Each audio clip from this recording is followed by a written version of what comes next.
Are you looking for a podcast about smacking that wiffle ball all the way up to the rafters? Well, then you must be thinking of another podcast.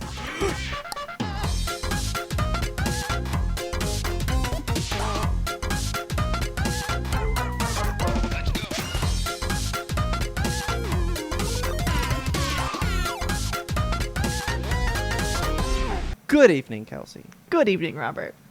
I have to get fucking into this because I am so excited. Tell but I'm me. also so unrecommending, which is a problem for me. It's a problem for me. Okay. All right. Okay. Can we crack into this? Let's first? crack into it. I need it. I need a brand. I need it. I My need episode. it. Oh, that pepper's hitting good today. Okay. Here we go. Crispy. What do you know about the movie Bring Her Back?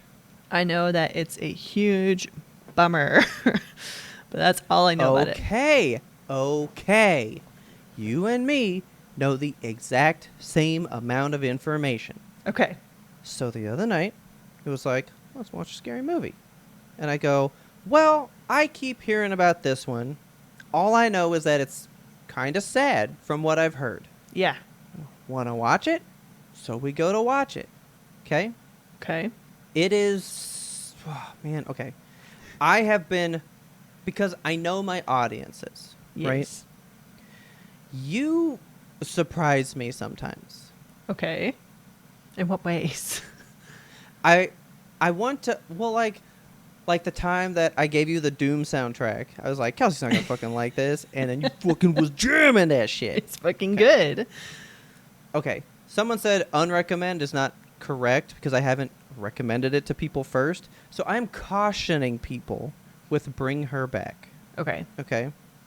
But I would like to preface that with this. I loved it. Okay. And the longer I'm sitting with it, the longer I think about it, the higher it keeps creeping up in my all times. Ooh, shit. Okay. See, It's that makes me really want to see it fucking more. good, though. I don't Here's want you to the spoil thing. the plot for me. I really wanted to, though. I'm not gonna, but here's the thing. Okay. It is sad. Yeah. The topic is pretty sad. Here's where you get intrigued, I think. Okay. Okay? You don't know what the fuck this movie is about. Mm. You don't know what the fuck this movie's about until it fucking starts ending. Like the Okay. last 20 minutes, we understand what the point is. Huh. You think you know? You don't fucking know. Okay. Every time something happens, you're like, I think I know. No, you don't. No, you fucking don't. None of it makes sense. None of it makes any fucking sense. And you're like, is this really the plot? Because it's kind of not. Let me set you up, though. Okay. I know it's very, like, grief-y, right? Yes. Yes, it is. Okay. So it starts with this brother and sister whose dad dies from cancer. Oh, okay. Well, like, he was cancer-free, but, like, he died in the shower. So What? they're like, oh, my God, he relapsed. Like, that already starts to feel fishy, Okay. right? Like, there's lots of, like, this isn't jiving, right? Mm. But the point is, their dad dies, so they go into foster care. Okay. His little sister is pretty much blind. She can just see, like, lights and shapes. So he takes care of her, right? Mhm. Well, they're going to split him up for foster care. And he's like, whoa, Why would you no, do we that? can't do that. Like I take care of her. And they go, okay, you have 3 months until you're 18. You kind of have a little history of, like, you have, like, a rough history. Okay. If you can be good at this foster home for 3 months, you can apply for guardianship, and then you guys can go off and do your own thing. And he goes, All cool. right. So they go to this foster home, and you start to go like, why is this foster mom so fucking weird around them? And it gets weird. And I hate this because the lady in it, who's the foster mom, it's the mute lady from Shape of Water. Oh, I love her. I don't now. Oh, no. I don't after this movie. But Okay. she crushed it. Oh, she crushed it. She did so good. It's from the same people who did Talk to Me, right? So it is an A24 movie. Okay. Let me check that because I don't know if it's like necessarily by those people. I was thinking You know it was what I like mean? Australian or whatever that same movie was. It is Australian, Okay. actually. So you know what? It might be. Okay. Is that Yes. lady Australian? Yes. They wrote and directed Talk to Me, and then they did Bring Her Back. Okay. I think I just fucking like these two guys then, because I loved Talk to Me. Yeah. That one was super, super good. But that one went like a little, like, this one makes more sense. And I think that's what I like about this one, is it doesn't try to explain too much. I felt kind of hypocritical, because if we recall back to my Studio Ghibli talk, it's like a day in the life thing. Okay. Yeah. This isn't necessarily a day in the life. Like, we still get, like, a pretty grand climax. We figure it all out. Like, there is, like, a payoff and all this big stuff, right? Yeah. But, like, we don't get all the answers. This movie's not explained to us, per se. Okay. But I've been telling, because, like, I know people's thresholds. So, yes, it is sad. But I am talking, this is gore on another level. Really? I didn't know this movie had like gore in it. I was so surprised. It is gnarly, dude. There are some scenes, like, Taylor refused to watch hardly any of those scenes. And Shit. she's watched a lot of shit. Okay. But Is it she gory, like- refused. Like it's realistic gory or? Just, oh, yeah. Okay. Oh, yeah. And it's, like, body stuff. Okay. Like the substance level, or? Because I guess the substance is different because that's like a whole. Substance is not very realistic. It's very cartoony. Yeah. This is, like, super legit. Okay. I mean, it's just fucking a lot. If you can push past that and just agree to let somebody be your eyes and just tell you when to look again, it's solid. It's super solid. Okay. I was game to like tell you all the shit. But so here's the other thing. So I've been telling everybody, maybe don't. I forgot that I have a Google Drive that I put stuff on for somebody to watch stuff. Mm-hmm. One Miss Anasni, right? Yes. And I forgot that I put that out there. And I just happened to watch this like the day before, and then I get a text from her out of the blue. She goes, "What the fuck did you put this in there for?" Oh my god. It was good, but what the fuck? And I was like, I didn't even know. I didn't remember because I just watched it myself. It's a lot. It's...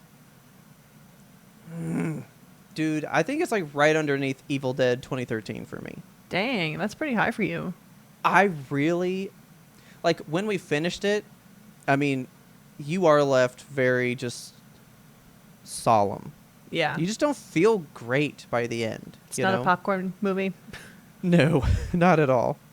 But, like, over time, I'm like, most scary movies are, like, really bombastic. You know what I'm saying? Like, it's really a wacky premise. Wacky stuff is happening. This felt very grounded, but with that wacky premise. That's kind of how Talk It to Me made felt. sense. It was very Yeah. grounded. Like, there's an artifact. It does this thing. It's known. And we're all going to play with it. Honestly, it's a lot like Talk to Me because it is... Because Talk to Me was very griefy as well. Yeah. You know? I guess that's just their thing. That's what they're working But, through. man, the way they did this movie, it's just... I really want to watch it again. But I have to watch it alone because I can't see Taylor putting herself through 3 of these moments again. Maybe we watch it together on Discord. I would do that. I would like that. It's very good. It's I coming can't up imagine on- this movie in headphones, though. It's coming up on Halloween time. Maybe if anybody else in the Discord is interested in watching this movie, let us know. Don't watch it beforehand. I need genuine... I'm recording all of your faces. Okay. And they're going to all be emojis. Because this... I mean, I kind of hate that I've had to at least spoil that. Because, like, we both said, oh, yeah, it's kind of sad. Yeah. Little did I know I was going to get, like... I mean, gore. I was like, holy shit, this is some of the worst stuff I've ever had to look at. Oh, But shit. Talk to Me did that too, remember? Because Talk to Me did that with the kid slamming his face on the table. Oh, yeah, I forgot about that. That was hard. Okay. We're talking stuff like that.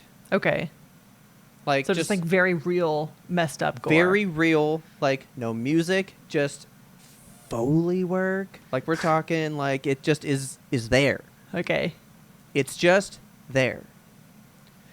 But I'm fucking super digging this movie. I love it.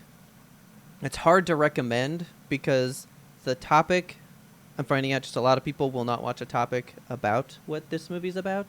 Okay. And it's really gory, and I know people don't like gore a lot, so. But it's creeping up there. Like, I really need to think about it a little more. But I was really excited talking about it, and I saw it underneath Evil Dead 2013 for me. It might be that high. It's at least in the top 5. All right. I was surprised by this movie. So a resounding Phenomenal. but cautious recommendation is what I'm getting. Absolutely. But now, because I was going to say, let me tell you about a movie you wouldn't like, but maybe you will like bring with that. That's what I said. I get surprised sometimes because I do think you might like it. Okay. As long as you don't watch certain things and that doesn't like stop you from wanting to watch it, you know? Yeah. But here's a movie I gotta just say everyone will love. Do you remember The Monkey? That trailer and poster that was around like this year? I don't think so. It's a Stephen King short story about like one of those monkeys with the drum or whatever, and it Okay. kills people, right? Okay. And every trailer looks so intense, like super kind of graphic, and I was like, what the fuck is this movie gonna be about? If you look it up, it is billed, and I happen to miss that part, it is billed as a horror comedy. Okay. Because it was hilarious. It was one of the funniest movies I had ever seen in my life. Damn. It makes... I'm watching it. Here's where I'm going to sell you on the monkey. Okay. And I hate that I feel this way, but it's exactly how I feel about this movie. I'm watching it, and I straight up just like looked at Taylor, and I went, you know what? Honestly, this is the movie that I would have directed. This is exactly the movie I would make. This is that school project of Oh my God. Macbeth, but with Hollywood money. You're selling it right now. It is so fucking stupid. It's so weird. Are there famous people in this movie, or is it just like randoms? Yeah, one of the guys from Divergent is in it. Like the main guy from Divergent, Theo James. Okay. He's in it.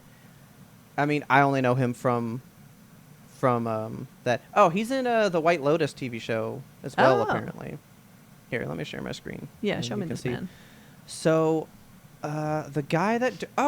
that's the thing. I think that's why I was also so excited. The guy that directed it did Long Legs, and that is not funny. Like, that Oh. movie was, like, pure scary. Yeah. Which I still haven't seen Long Legs. Let me preface with that. Like, I still haven't seen it. So if somebody out there is like, that movie's not fucking scary, well, that's how I remember being billed, right? Yeah. So I was like, oh, it's by the Long Legs guy? It's gonna be wild. It's wild funny. It's so weird. It's such a weird movie.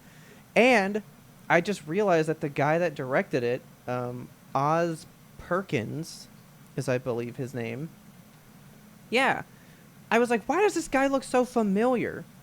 Because he's in Not Another Teen Movie, and he plays the guy that's like the American Pie guy with the camera, like recording the plastic bag. And I Oh was my like, God. I know this guy. I've seen him a billion times. Okay, so Elijah Wood and Adam Scott are in it as well. Like, it's definitely got... Elijah, it's weird. He has the weirdest role. His lines are unhinged. They make no sense. And he's in it for like 2 minutes. That's the best. This movie is so weird. I will give you one thing, and we'll see what you think about it. Okay. So, the monkey kills these kids' babysitter, like, early on in the movie. Okay. And so they go to her funeral, and then the mom is sitting there with her 2 kids, because they're twins, and she's just like, you know, it's just kind of a way of life. Death kind of comes for all of us. I mean, I'm going to die. And you're going to die.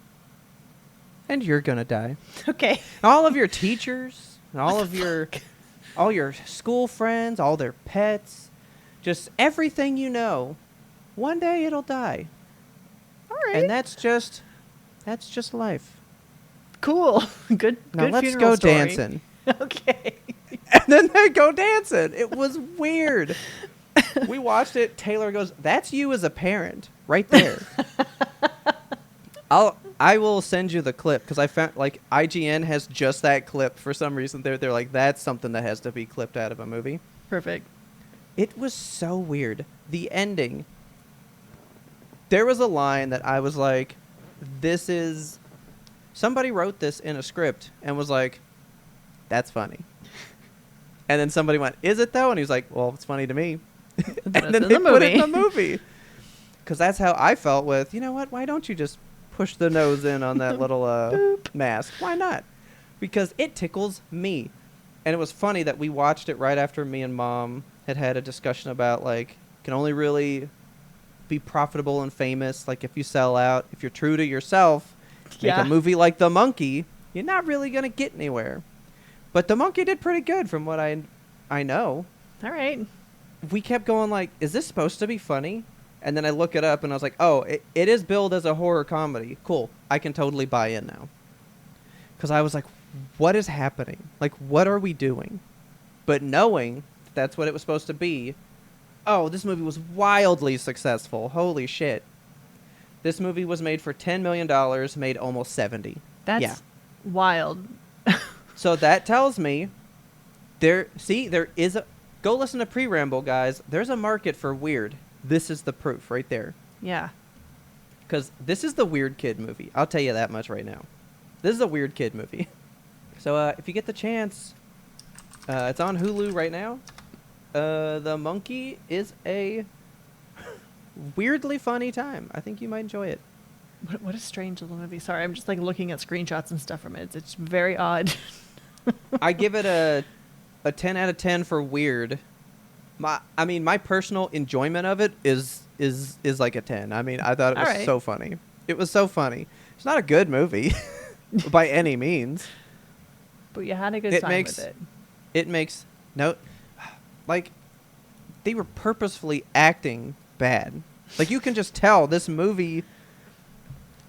So they, like, wanted to make a campy movie. Oh, yeah. And they Okay. nailed it. Big Good. time. Like, I straight up was just like, this is the movie that I want. Like, this is exactly what I want to produce in the world. Is Yes. this movie. I think It's hilarious. I think that there is a great want for camp in this day and age, and there's not enough studios delivering on that. Like, there needs to be more just stuff for the sake of stuff. Like, make it stupid, make it funny, make it scary, but make it, like, silly. This is definitely that right there. All right. Good shit. So, Is this one of actually, I those, guess like, 2 recommendations. there you go. Is this one of those movies that you inflict on people? Did you get that TikTok I sent you?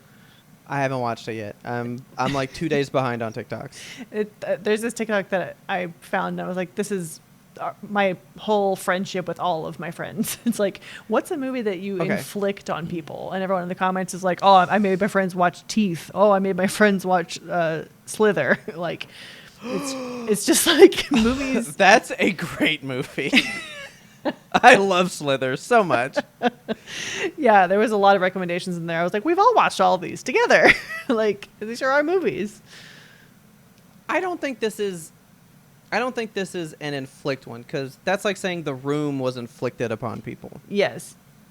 Like, is The Room an inflicted movie? That was in the comment section. Is something you inflict on people. I disagree with The Room being inflicted. I think that is a movie being shared and enjoyed together, because that one, it's on the same level with... There's so many different, like, types of camp. There's camp movies where, like... Okay. Let me break it down into 3. Oh, so, yes, I'm ready for this. Give me the categories. Okay. There's camp movies where the studio goes into it and they're like, we're going to make the best fucking movie of all time. And it is just shit and it's bad. And that's The Room. So, like... Yep. But the thing is, you can enjoy that type of a movie. Because you're just enjoying the fact it's so bad. Yeah, the fact that it's terrible and it's great and we love it. And then there's movies that go into it where they're like, we're going to make a camp movie and it's going to be so bad. And then they make a movie that is like so good because it's so campy. And then the last category you have is where people are like, we're going to make the campiest movie of all time. It's going to be terrible. And then they go and they make a really bad movie. And that's like For me, that's like Velocipaster, where they're like, let's make a stupid movie where everything is really dumb. I was thinking Thanksgiving for that one. See, but that one I think veers into the like it's so stupid and bad that it's just so good. Man, okay. There's movies that really wait. they want to be camp so bad, but it's like I'm so random type humor. So then where do you put Jesus Christ Vampire Hunter? That Because is I don't think it's camp. I think it's just a weird movie. Maybe there's four. Maybe there's four types of movies where they go out to make a campy movie, and it's just fucking weird. And you're like, what were you attempting? Because it's not good. Were you but trying it's not to bad. be serious? Like that's it exactly, because you don't know whether or not it was supposed to be a camp movie. Yes. Okay. Okay, this is an infliction movie, but I think it is. I think it's they went in to make camp, and like it's just pretty good. I mean, it's not really like the best thing. Yeah, I mean, it kind of is. It's pretty stupid. There's a scene that I can see you being like, "What? Why? What is this? Why did that like?" It's so. This is we went to make camp and they made it really good. Okay. And that happens sometimes. I mean, he knew. He knew this was stupid. So, and he just Cabin in played the into Woods? It. Ooh. Oh, but then Cabin in the Woods, like, left camp to just, like, cinema, though. I know. That movie's amazing. People put that in the comment section of, like, a movie would inflict on people. I'm like, why are you inflicting Cabin in the Woods? Okay. First of all. There are so many people that don't like that movie, and that is deeply unsettling. Who doesn't like Cabin in the Woods? So many people hate Cabin in the Woods. What? And I'm like, did you even get to the unicorn skewering people? Because that is the best. Like, I think the beginning is, like, pretty good. But it's like when they find all that out about the game and stuff, that's where it's like, holy fuck, what is this? That's and it's great. The meat of the stuff. You know, I've only seen that movie the one time, though. I think I've also only seen it maybe twice. But, like... I saw it in the theater, and that was it. But I own it. I sure do own that movie. I own it, too. And I think about that merman quite a bit. I quite enjoyed that. I love that. I might have to start making, like, a spreadsheet and putting camp movies into these categories and be like, yeah, you know, this type of movie, that type of movie. Yeah, it's like a Punnett Square. This is an infliction movie, but in a good way. Okay. Because, see, I was taking inflict movie like Terrifier. Because, like, that's, like, that leaves you, like, ugh, like. But, like, Terrifier's really not even all that gross. I think it probably is. I think you just have a skewed view. It is campy, though. Like, it does play into a camp role. It's just a really gross camp. You know what I'm saying? Sure. It's definitely not, like, it's not serious by any means. I mean, the idea that he cuts the head off of somebody in one part and then, like, uses them as a bucket for Halloween candy to give out to children, that's camp, dude. See, I mourn a world where Saw 2 through, like, 25 doesn't exist. I feel like it would be such a great world to live in where Saw is the only Saw movie. Because imagine, like, you don't get any of the weird lore or the stuff that comes after. You just have this one fucking movie where Carrie Yules cuts his leg off. And, like, that's the whole movie. Do you know how much... Because I didn't realize... People don't know the stories to those. Because, I mean, why would you watch 11 of them? Yeah, right? yeah. I don't know the story to, like, anything beyond Saw 2, I don't think. And I don't feel like I need to. I think the first 3 are a really good, like, bow end package. Okay. Like, 1, 2, and 3 sets a really nice package, and I think you can be done. Because that's, like, a solid trilogy. Yeah. When you get to 4 and on, where they go like, oh, by the way, actually, this was actually this person, and actually he was working with them, and actually this person you thought was stopping this, deep. He's letting it happen the whole time, and actually, the guy's not fucking dead by number 10, or something weird, right? It's weird how much I tell people what the point of Saw is, like why he went to do what he does. And I'm like, do you know it's kind of a really basic reason? And they're like, that's actually a good reason. I'm on his side now. Okay. But yeah, it's just weird that I've seen them all, and how often I go, do you know what the point of Saw is? And then I tell people. Just walking up and preaching the good word of Jigsaw. I want listeners to write in, please, with a movie that you would inflict on people, and Yes. tell us your thoughts on camp. I'm very curious on that. Yes. But speaking of going to camp, I've been playing a game that I previously had come out on this podcast and dunked on pretty hard. I wanted to go back and like couch that opinion a little bit. So A little bit. So I have been That's fair. playing Baldur's Gate 3. And Yes. I tried so hard to play this game when it first came out. Like, I played the demo. I was all up in it. I was making characters. I played the, like, first... There's, like, a section that was in the demo. I played that probably 25 times just because I was obsessed with the character design. Is the demo just the beginning with the Mind Flayer shit? Yeah, like, you're just on the Nautilus, and that's kind of the entire thing. Okay. That's all I've played of this game, because I've played the actual game, Yeah. but I just played that opening mission till you start meeting all the people, and then I went, I can't do this anymore, and then I quit playing. That's kind of been my experience. Like, I love D&D. I love Larian Studios. I love video games. This is just like, I should love this. I should be all about this.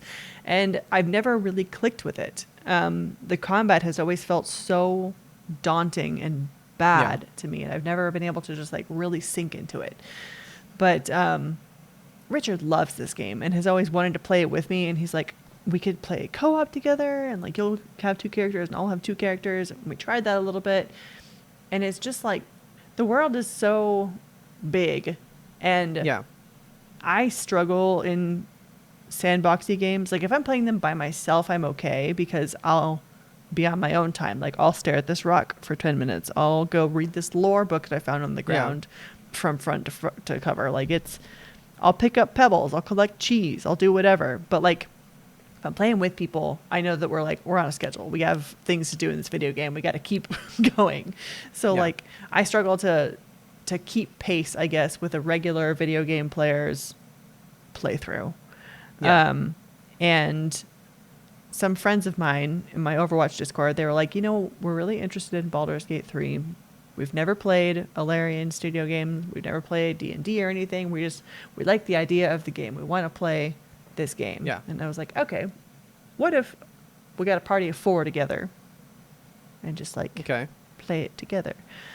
So Richard and I and 2 of my friends from the Overwatch Discord were playing through Baldur's Gate 3, and I was not enjoying it. I was doing okay. Like, I was having fun with my friends and my husband, we're chilling, we're hanging out, but the game is just like secondary to all that. I'm just kind of like walking around and clicking on stuff and like kind of bored. But now that we've been playing it for some time now, like we're just about at the end of Act 2, and we don't play super often. Like, we'll play, a session of 3 or 4 hours, 1 to 2, maybe 3 times a week if we're lucky. Yeah. And I think that's a good way to play this game because it feels more like a D&D campaign if you do it that way. And you have more like funny campaign party moments. Yeah. Because I feel like with a group of 4, there's enough time for me to like go wander off and read a book I found on the ground, or like check out this cool vista and like, appreciate the surroundings and stuff, have a conversation with a squirrel. There's enough time for that. And it also leads to like getting into very D&D like antics. Like, there was a situation where I walked into a cave by myself, and then a fucking boulder came rolling down Indiana Jones style and literally killed me, ran me over. And I had to explain to the party, like, hey, there's a cave up north, and like, I'm in there, but I'm dead. I want you guys to go in there, please, and resurrect me, but also be careful because I don't know what other traps there are. So like, I have to watch the whole party like gather up and go into the cave together. And then they spent literally 45 minutes trying to figure out how to resurrect me because there was a glitch in the game where like I kept being resurrected directly beneath the boulder and dying. Oh, so you're just getting re-smushed. Yes. So there's been more moments like that, which makes it feel very much more like a like you're together playing an RPG with friends, which has been really fun. And I'm liking the story of it. Like I really bumped up against the combat hard when I have tried to play this in the past. And Richard has helped me immensely because he's like, what do you want to play in a character? Like, what do you want the combat to feel like? And he is like Captain Min-Maxer. So he knows how to like tweak everything and get me a character that's like, okay, here is a really cool monk who has like 3 attacks every single round. And you can punch somebody and knock them down and they can't attack you next round. And I'm like, great. Yeah. That's all I ever wanted. And I don't have to think about spell slots. I don't have to like think about proximity to fire barrels when I'm shooting arrows or shit. Like, he's made me fall in love with the game. And I greatly appreciate having a husband who knows how to game a game because, man, I feel like if I had played this game by myself, I maybe could have grown to like it. Yeah. If I played it on like super extra easy mode and just didn't do a whole lot of combat. But now I feel like I can play it pretty regularly and, you know, enjoy it. And it's great because this game is such a cultural moment for the last, 5 years now. I mean, really it is a great game. Like, I can appreciate it. I can appreciate it for what it is. But I know that I will never get into it. Yeah, it's not a Robert game by any means. I don't think you should play this game. It's not for you. Yeah. I didn't think it was for me. But I found a way. So that's my games find a way. Games find a way. Art finds you when you need it, you know? That's right. Well, good. I'm glad because, I mean, this is like Mary's fucking life. I mean, she knows everything about that game. She's played it at least 20 times. There's so many people in this world that are like that, where they just, like, have spent 1,000 hours wandering around this world. And I feel like I could. Now that I kind of know what I'm doing with the character, like, maybe I could play it again and just really luxuriate in it because I haven't romanced anybody. I've just kind of been letting everybody else do the romancing. Yeah. I'm curious now how much time she's actually spent in it, and I want to know. Yeah. Let me know what she writes back with. Oh, no. I'm looking it up because that's just on PlayStation. You can just see how much time people have spent in games. Oh, that's cool. So I'm just going to see who has played it. I say 793 hours, Bob. Let's see. Oh, come on. Maybe you can't. You can probably do it not on the app, but like on the thing. Wait a minute. Trophies. Uh-huh.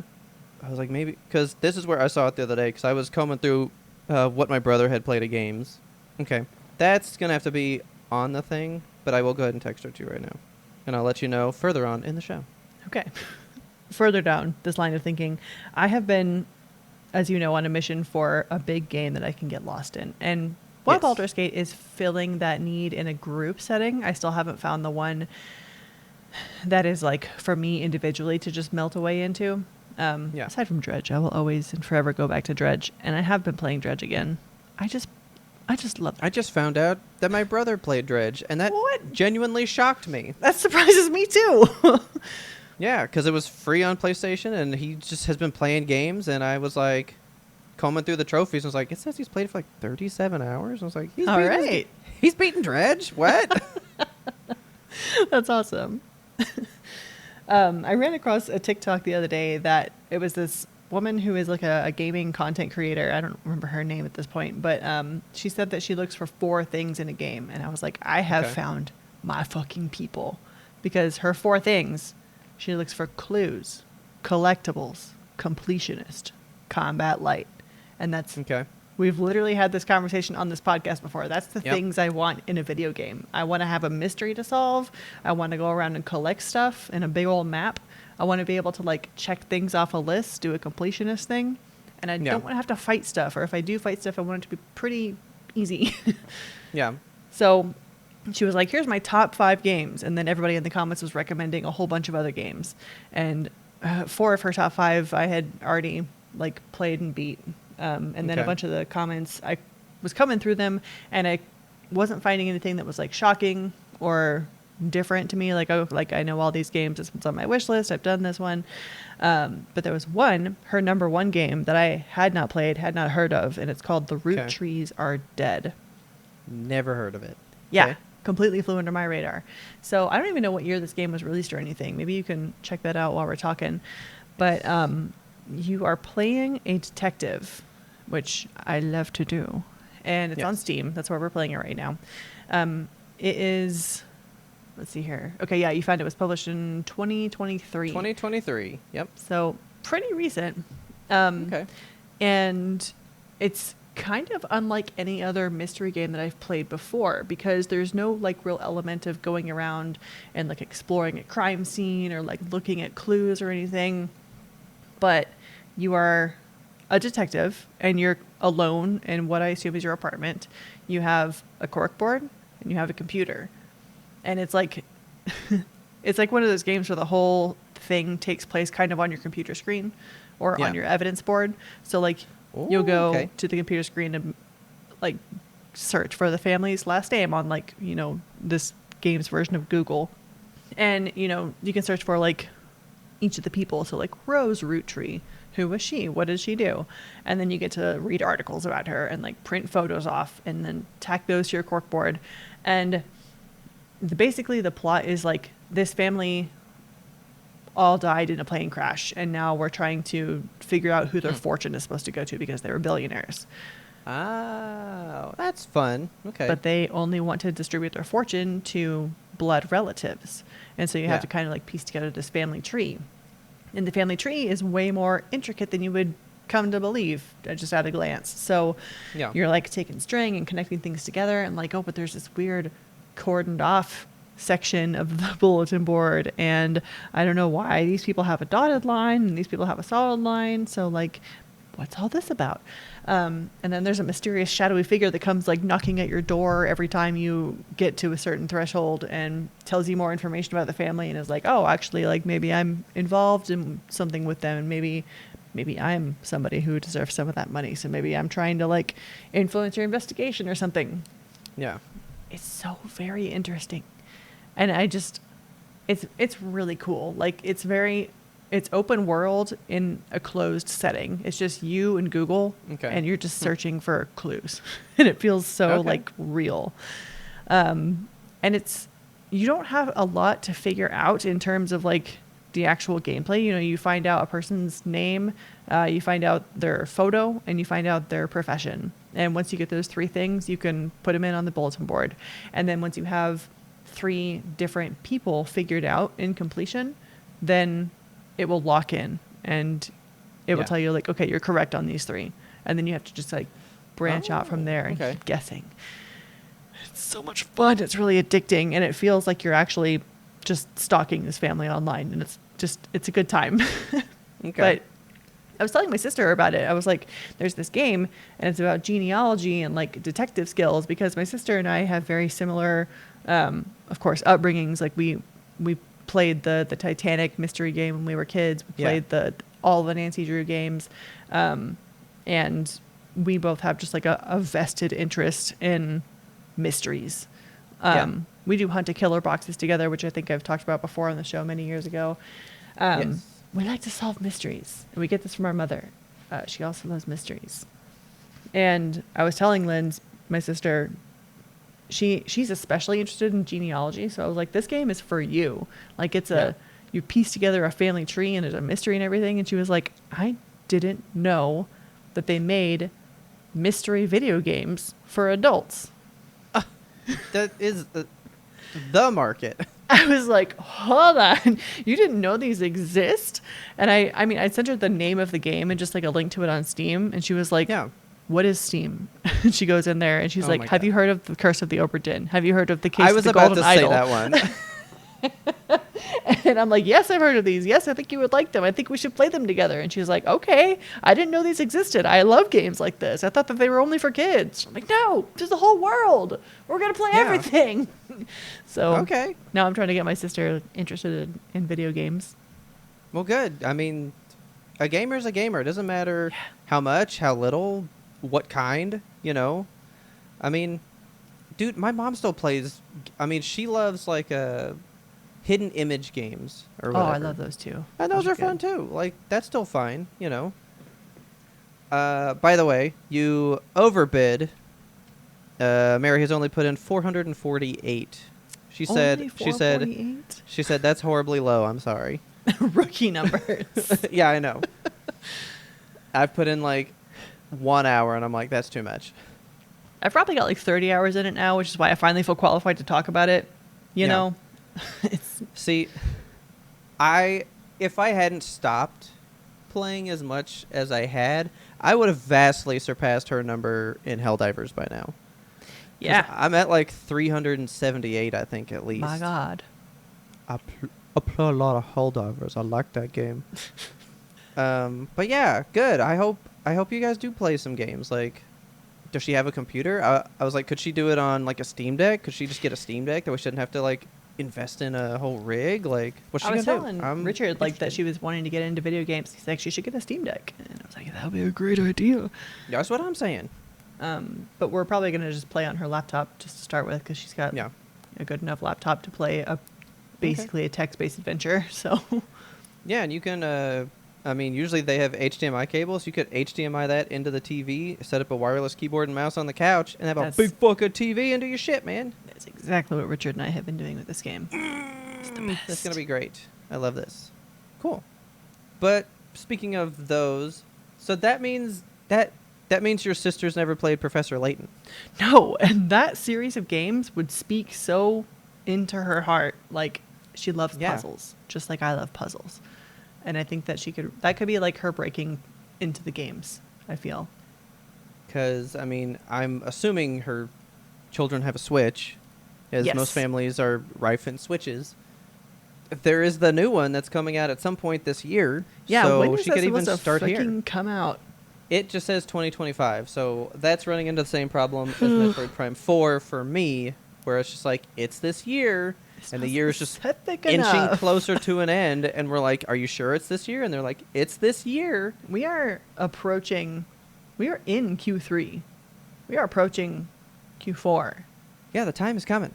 It's time for Layton. It's time for Metroid, baby. I'm waiting. That's the reason I got my Switch too, honestly. So, well, good. I can't wait to hear. Oh, I want to know from you guys.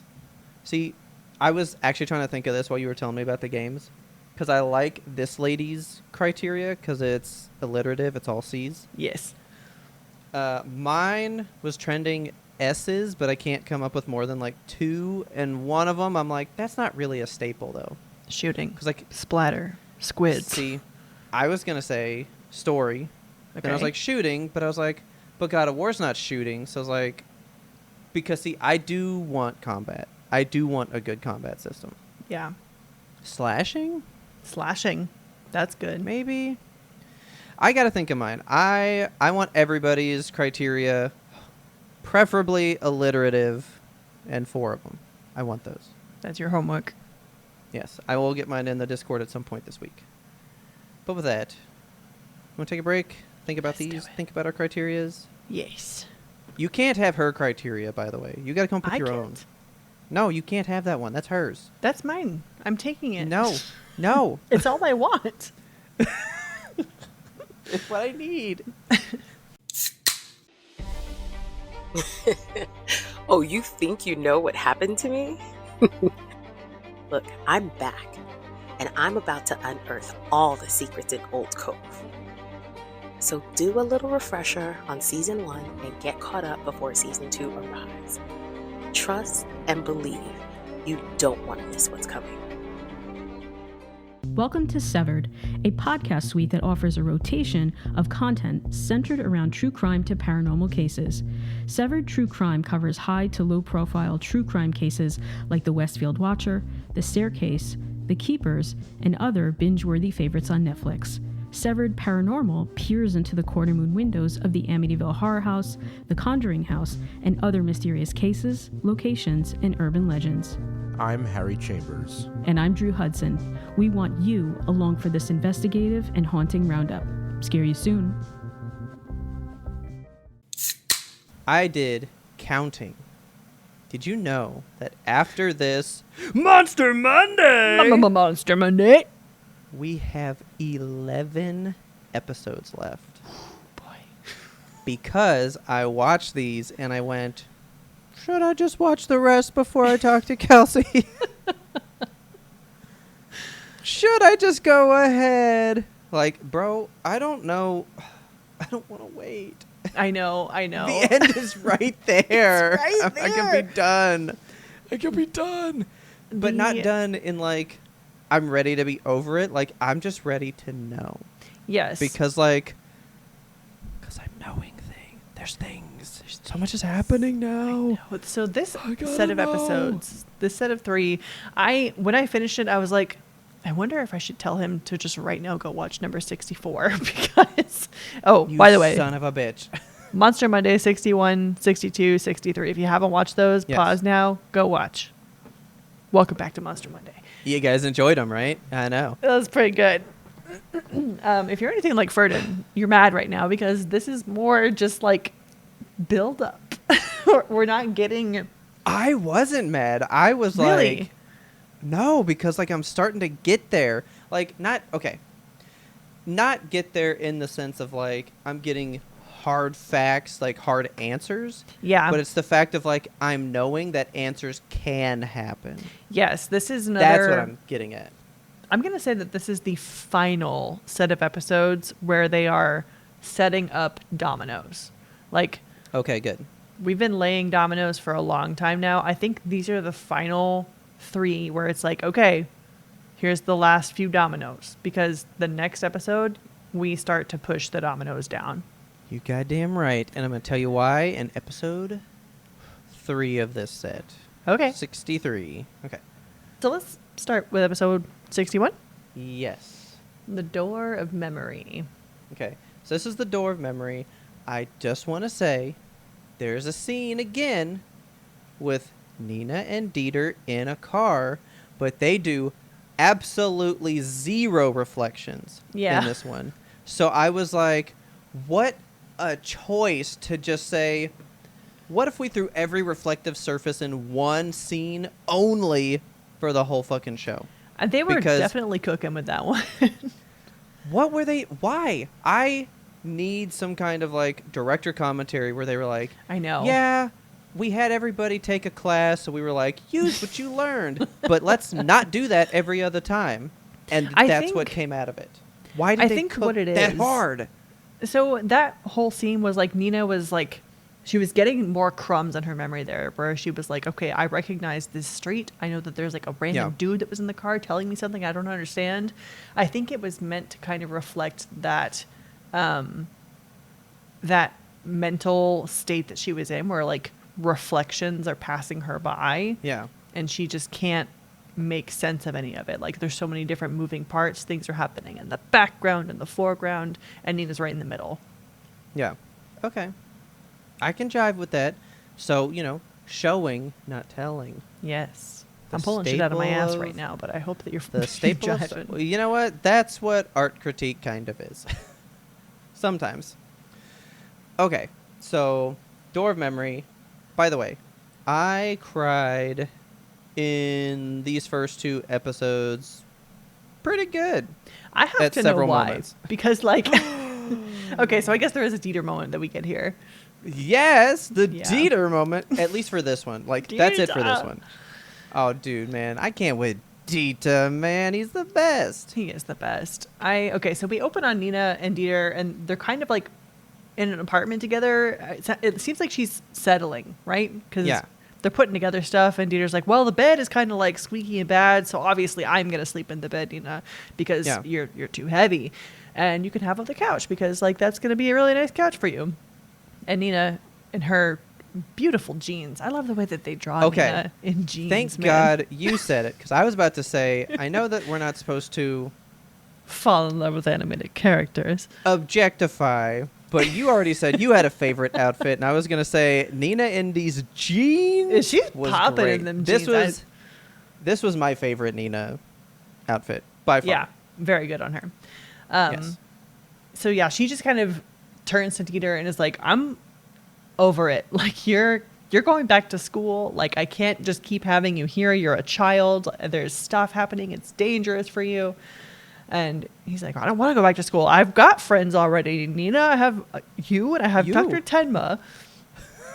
I love this kid, man. He's the best. So sweet and just a sweet summer child, you know? Yeah. No inkling of sadness left in this little baby. Well, so we think. So we think.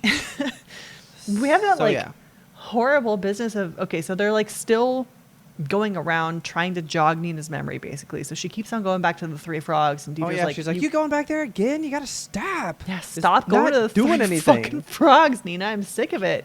And she has that horrible moment where she's like reenacting her memories basically on the stairs.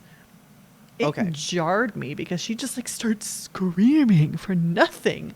So I had a thought go through my mind several times in this episode, and I want to know what you think. So yeah, they're in the house. She's like going like, okay, I do remember this. Let's like try to jog that, because as soon as like I get there, my brain just goes, I'm done remembering, and then like it stops. She's really trying to get there. So she goes into this room, and she's like, this is the room where I was after they dragged Johan away. Mm-hmm. Okay. Am I the only fucking... This is not the thought, though. Okay. Am I the only fucking person who was like, bullshit? No.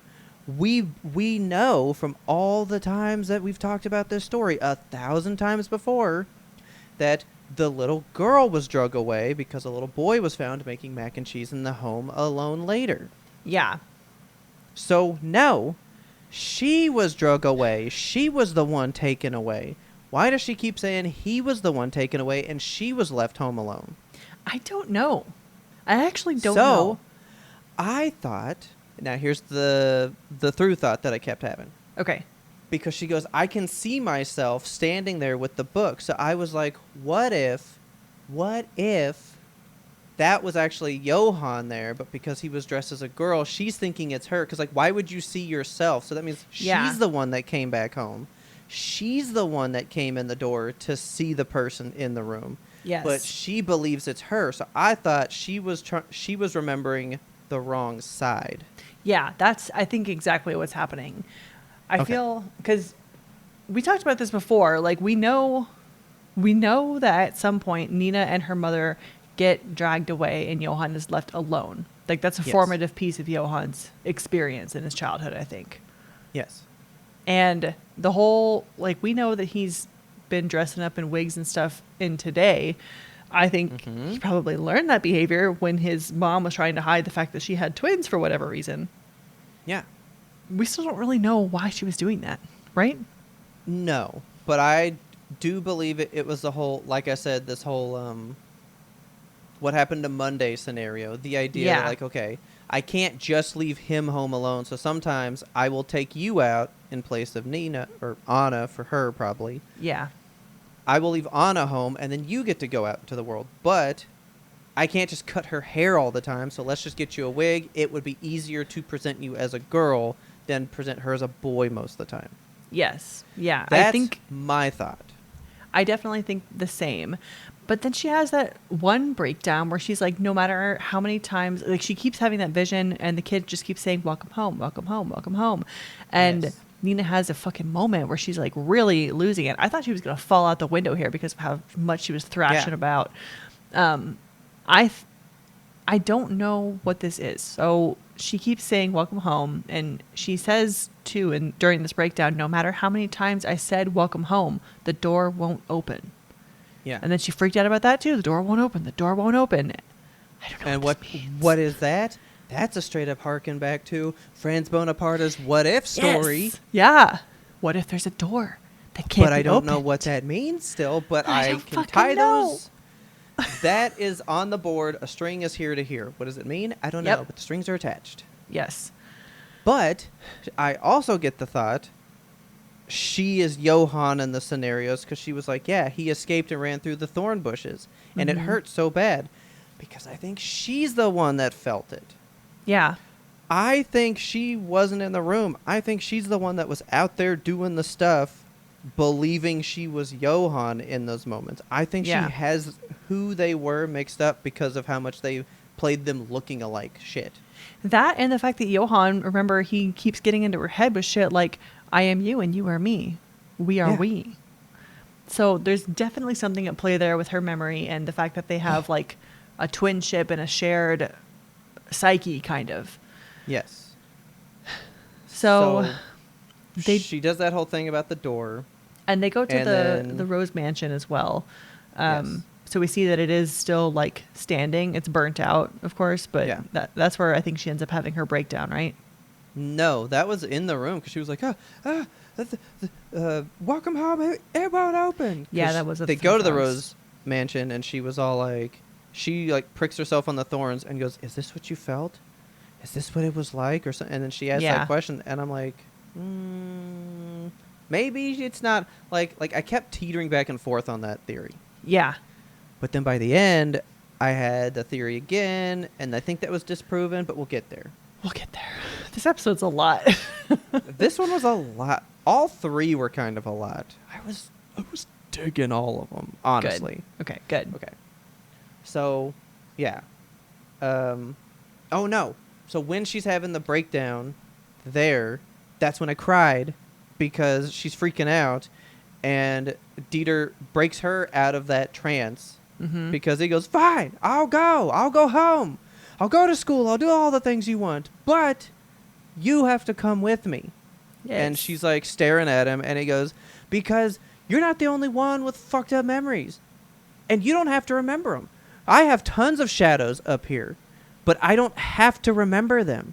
I do what Tenma tells me, and I make good memories. So why don't you and I just go make good memories?" And then he cries, and I went, "This is the fucking best little fucking kid."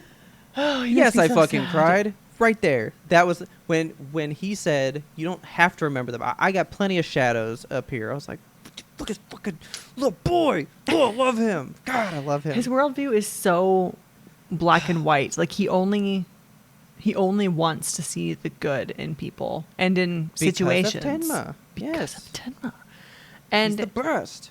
I mean, that's a weakness as much as it is a strength. Yes, it because he won't confront what's inside of him. And we know that like children Yes. that grow up repressing shit like that, they grow up like Johan, a little bit wrong. Yeah. There was one thing in this Okay. that I wrote down because I wasn't sure what to do with it. So when they were at the Red Rose Mansion, they were talking about, Nina was like referencing the story time and everything. She's like, yeah, at like 3:00 every Friday or whatever, we would have story time. And there was the mission to create a superior pupil or something like that, something along those Yeah. lines. And I was wondering, like, superior pupil implies that there is already like a tutor for the pupil. So like, Yeah. is there a devil before Johan, basically? Is Johan the pupil to some greater teacher? I can say yeah. Is there an evil feel sensei like- out there? I feel like they kind of said something to that effect because they do a little flashback with Tenma, and he's thinking about what Martin was telling him, and he said Yeah. something about that made me go like, maybe this isn't the first time. Yeah, I think that's exactly what it was when I wrote this down. So I think I can vibe with that maybe Johan was not the first, but he is one of the best that's Yeah. ever come out of what they've been trying. And I wonder, like, was Bonaparte trying to impart his spooky ways? I think so, because I'm not okay, we'll get there. But it's the dude, the man with the glasses. Frank? Peter Chapek. Peter Chapek. That guy, I'm pretty sure it's Franz Bonaparte is the one that, like, radicalized him the way that Johan is radicalizing all these Yeah. people. So I think Franz is the OG guy Okay. creating new, and then we're going from there. And I think Johan is the next Franz Bonaparte to his pupil that he has that Martin found. Goes all the way to the fucking top.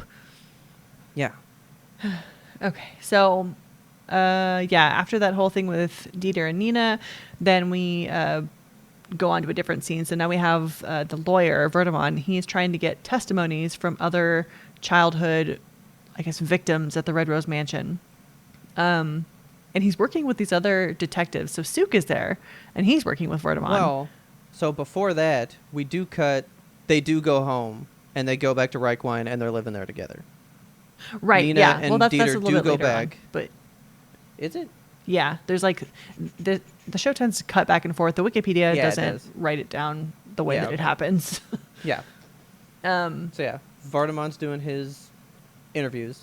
Oh Yes. yeah, dude, I fucking knew it. As soon as the blonde dude showed up, I was like, "Is that Sook?" That's And it was Sook, motherfucking and I was very Detective happy. Sook. Yes. I was very happy. Sook is there, but he is cranky. He's very angry because Vardaman keeps trying to like take over the interviews, and Sook is like, "You just sit here. Like you're I not the one who's investigating. That's me. You're a lawyer." I was loving that shit because he It was, was very like, good. "You are wasting all of your time." I loved this one line. He said, "You are the exact problem of youth. If it's not in a manual, you can't think for yourself to make it happen." And I was Yeah. like, "Fuck yeah, Vardaman, eat Pretty that little kid. Fuck this kid." Intense. But like his interview methods were so much better because it wasn't questions. He literally is like, I'm going to read you a passage from this book that used to torture you as a child. yeah, he's like sparking you with like an experience, and then once you're jarred, it's like, what does that mean to you? And Yeah. then the questions start. It's not so cookie cutter. I loved his method way more. Yeah. There was a couple other detectives that were like working on this case. And they're like, well, the Red Rose Mansion like burned down. And they said things like this usually remain a mystery forever. And that made me Yeah, mad. so who cares? Yeah, they're just like, we don't really give a shit. We're not going to do the interviews. And it made me wonder, Yeah. too, like, are these people in the pocket of Franz Bonaparte or Johann or the baby or Probably. whoever is, like, pulling strings in the background? Do they control the cops, too? Because they always fucking control the cops. By the way, there was a shot later on with the baby coming out, and I was like, God, I forgot how fucking small this guy It's a is. little bitty guy. He is a baby. Yep. Okay. But yeah, those interviews were fantastic. I loved them. Yes. They were great.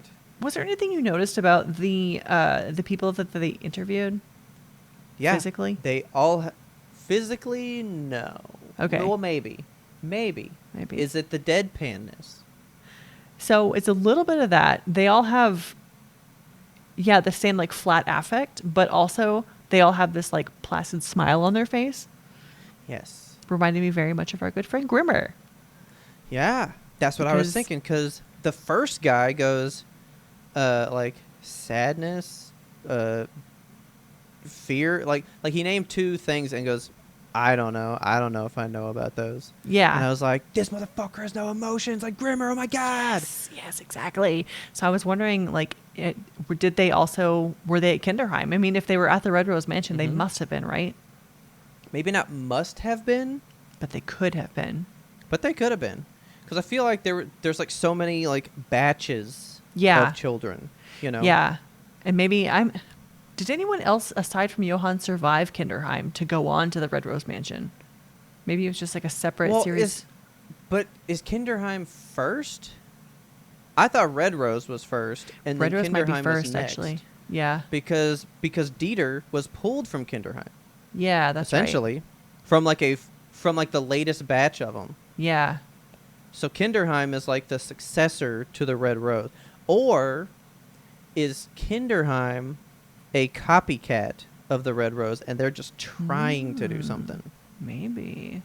And so Johann maybe went from Red Rose to Kinderheim, and that's why he radicalized them so differently than they'd ever seen, that they're like, we got to know what he is, Yeah. because we could okay. never make anything like that. Interesting thought. Yeah. So there's definitely like inklings of like the shit that Grimmer went through, these people also went through, because also the guys are like, Yes. yeah, my two kids died by suicide, but like, I don't know. They just did it. I don't know why. I just wonder why. Yeah. They were happy enough, I thought. So yeah, just Till a we really- get to the last guy. And that one kind of made me cry a little bit. Like, that one, like, swelled me up a little bit. Because we get into this thing where, like, they're, like, about to cut it off. And then he's like, oh, yeah, some guy came into the Red Room or the Red Rose Mansion one day. And he was telling us, like, about this song he liked, like, Over the Rainbow or something. Yeah. And then Vardaman loses his shit. Who the fuck is that guy? I gotta know. Tell me about him. So then Suk pulls him out and he's like, you got to get your fucking shit together because this is becoming personal and you can't do that. And he goes, well, it's personal for you too. You're the guy that Tenma had to save because you got shot to shit. We're on the same fucking page. So get on board, buddy.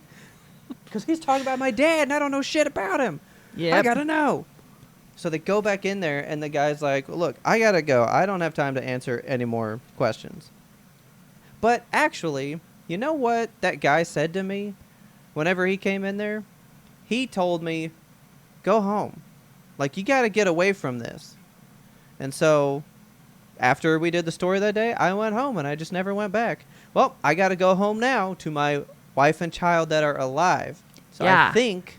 I think Vardamon's dad stopped him from falling prey to whatever the Red Room had going on by warning him to get out. That's a good pickup. I didn't even think about that he had a wife and child who are like healthy and happy at home. And he seemed pretty because- well adjusted. Like he seemed a little bit Yeah. flat, but Yes. not But I nearly feel as like bad. because he's just happy. Like he's Yeah. just an at peace guy. The rest of them were like messed up, but this guy Yeah. was just like, I just don't know. Like I don't really remember because he wasn't there long enough to be affected, so he wasn't there for the horror. He didn't know any of this stuff. Yeah. I don't think he knows that was that bad. He was like, oh yeah, I was a guy that read stories a couple times, but I didn't stay. This guy told me to leave, Yeah. so I did. Like I think he's proof that these two were like messed up, but here's someone else that could escape. And that proves that Vardamon's dad is actually good then, because if he's telling kids to get out of there, yeah, sure, he was a spy and all that stuff, but he was still a good guy. Yeah, he still And had I a good think heart in Vardamon him. needed that, and that's what he Yes. learned from that moment. But yeah, I think that's why the first guy says, well, you know, my kids killed themselves. Who knows why? But this guy goes, I got to get home to my wife and kid, meaning they are there now. Yeah. And then it just made me think, like, that idea of going home has stuck with him all this time. Because, like, I got to go home. That's Like, true. Like, he literally changed his perspective on home is the best place to be. And that's what he's doing his whole life. That kind of got me. Because, like, you could see Vardamon kind of, like shake up and cry a bit. Because I think Yeah. he was realizing, yeah, I didn't know my dad. But this proves he was good. Yeah, that's like I was like, oh, physical yeah. proof. Oh. Yes. So that was awesome. I love that part. That was great. I'm telling you, all three, beginning to end, riveted the whole time. Good, There was okay. not a slow moment for me. in I'm all of glad. these. I've been worried that like at some point you're gonna be like, I'm tapping out. This is taking way too long to get to the fucking point. No, because like we're in the end. Because like I do love a domino setup, but I love knowing that it's going to start toppling, and I fucking know. Yes. I know it's going to start toppling because we start, like, they wiggled some this time. Yeah, the domino tower They is wiggle. so fucking big at this point. They can't help but wiggle. Like it's coming. Like, so that happens. And then Suk and Vardamon kind of have, like, one more little thing where he's like, you know, I believe in Tenma. Yes. He is the first thing that I can believe in. And you and me, that's a theme that I think happens, like, because I think he even says, like, you and me are the same. Like, we're kind of working for the same goal here. Yeah. So let's do that together. And then that happens with Tenma later, It which, by the does. way, made me cry again. Okay. So then this ends. I guess this is when it cuts back.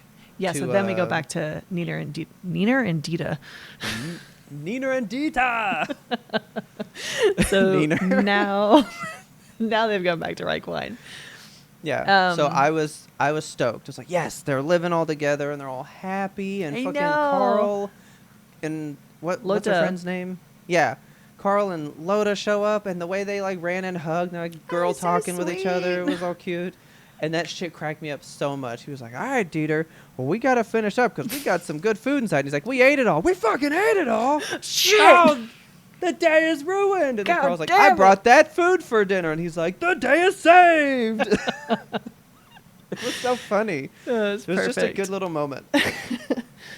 One thing that Dieter, or not that Dieter, that Reichwein mentions to Dieter in this moment too, like Dieter's kind of telling him like, hey, Nina's kind of fucked up about stuff right now, and like I brought her here because she's messed up and I want her to be happy. And Yeah. Reichwein's like, well, she's trying to jog these memories and it's something that she has to do, but she can't do it because you're there, Dieter.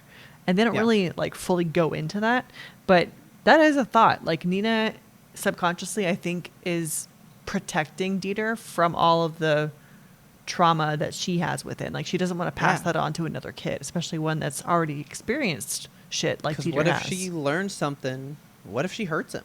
Yeah. I mean, she doesn't know what she will learn by learning all this. Yeah. And there's that, like, really sad part, like, after her breakdown and everything, when Dieter's like, let's just leave and go together. And she, like, breaks down and, like, goes to her knees and hugs him. And it's just, like, a really sweet moment. And it just, man, it makes me feel so much for them. But then. This is where they do the hypnosis thing, right? That was the end of this one. Yes, that's the end of this one. Yeah, so Okay. they have dinner, and then they get that letter from Tenma out, and Reichwein is like, I'm supposed to be meeting this woman named Ava, but, like, she hasn't shown up yet. This letter came 3 days ago, so I feel like she should be here pretty soon. That's just like a breadcrumb, so we know, like, Ava's still out there doing Ava things. Yeah. But then the hypnosis. Hopefully completing her arc that makes me like her. We'll see. We'll see where it goes. But yeah, so then they were discussing how maybe hypnosis would work because Reichwein knows that one guy that, like, can do it. Yeah, Dr. Gillen, who's, like, the criminal psychologist that studied with his Tenma. friend? Yeah. Yeah, that's what I the thought. one that cheated on the test. That's him. So she volunteers to go under hypnosis, and he's like, I don't know if it'll work. If you can remember it there, you will remember it out here. Yes. You know, so, like, let's try it and see what happens. And I hate this. Oh my god. This is where another theory crept in from that earlier one. Yeah. Okay. Let's talk about it. Okay. So they go under hypnosis. It's all pretty standard. And I was like, oh my god, we're getting stuff. Because she was like, yeah, it's just me and mom and dad. And I was like, oh my fuck, dad? There's a dad? And he was like, what do you know about dad? And she was like, mom told me he was a soldier, but he died. And I was like, fuck. So this probably isn't real then. This probably not a real dad then. Probably not. Still could be Franz Bonaparte, but we don't know. Because that's a thing. People will invent a story to just, end your line of thought about a parent so you don't look for him. It's a thing that happens. So she's like, yeah, it's just me. Mom used to sing and the songs and all this stuff. And then, like, he has her dig in more. And she says something about, like, her name, right? She's like, I remember my name now. Yeah. And then she's just like, Nina's not fucking here anymore. Like, goes. And her voice changed. It's so scary. He goes, what do you remember? I don't want to talk about it. And but what do you remember? Deep. I'm not going to talk about it. And then she gets up and I went, this is fucking Johan right there. Yes, that is Johan. That's fully what I believed. No, but I thought that was him. Oh, you thought it was like him in a wig? He's been pretending. Yeah, that's what I thought. Oh my god. Because, like, she can't remember who's who and all that stuff from before. So I was like, what if it's not because it's mixed up memories? What if it's because that's Johan saying that's what he remembers? And I was like, oh my god, is this Johan? But it's not. But yes, I do think it's what you said. I think Johan is, like, in her head enough that she transcended into him in that moment. Yeah, there's definitely... And she was fully him. If we think of Johan as... Mentally, sorry, guys. Like, him mentally, not him physically. Yes. Because I don't want to confuse that again. If we think of Johan more of an entity, a monster, rather than a person. Because I don't think Johan is Johan, right? Like, I think that there is a monster that has possessed him, and he has just fully embraced and accepted the name of Johan because he's like, that's who I am. And yes, I think it was kind of a shared identity that he had with his sister, like a shared personality.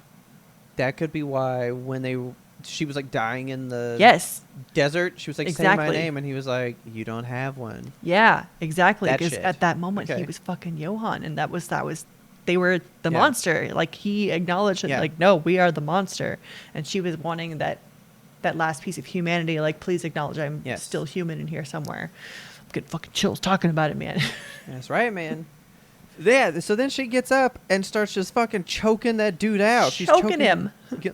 What a boss, this guy, because he's just I like, know, he's just- okay, I'm just gonna take it. I'm gonna And, clap my hands and you're gonna come out of it. Like, oh my God. And then he's just like, we got there. We did it. Just like so normal. I know. Everybody opens the door because they hear like pots breaking and shit. And they're like, you guys good in here? And he's like, yeah, we're good. And she's passed out in his arms. Yeah. So then it ends on what started me going like, okay, we are getting there. Yes. So she does leave.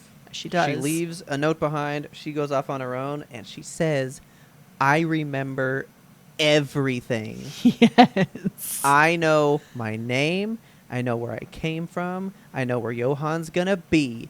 And I'm going to go there to stop him before Tenma. And then it fucking ended. What an episode. It was great. It was a great episode. I loved it.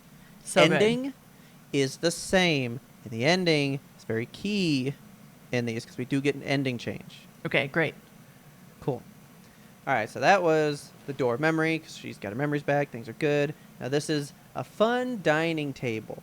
Yeah, what even is that a reference to in this? Oh, no. Okay, yeah, I remember now. Yeah, you know. That's when I cried. Yeah. It Man. was nice. It was nice. A sweet home. Okay, so Tenma is basically like plotting around trying to find out stuff about, I always fuck up his name, Peter Chapek. Yes, glasses man. And he's like in the lobby of a hotel watching him come down. He's like, all right, I'm going to get in this taxi. I'm going to follow him, see what's going on with him. And then Yeah. fucking cops just whoop, whoop, whoop, whoop, whoop. They all pull The up. fuzz. And then he just takes off running, and they go, there he is. But they weren't there for him, but we'll get there. So he's fucking running. He's booking it fucking gun-toting Tenma style. He was getting it, man. And then He straight up lost him. There's a scene, he cuts down an alley, and they kept going. So he Yeah. literally outbooked these cops. It was great. he did. But yeah, then he got Slippery. hit by a fucking car. Just out of nowhere. Absolutely. His shoes And going sky high. So I literally upset. went, what if that's... Because I feel like Monster wouldn't pull a punch. What if, like, that was the end of Tenma, and Can it's you all the other imagine? pieces Oh that my have to finish it fucking out? God, would you be Could you okay if that was the imagine? end of Tenma? I would have been fucking livid, dude.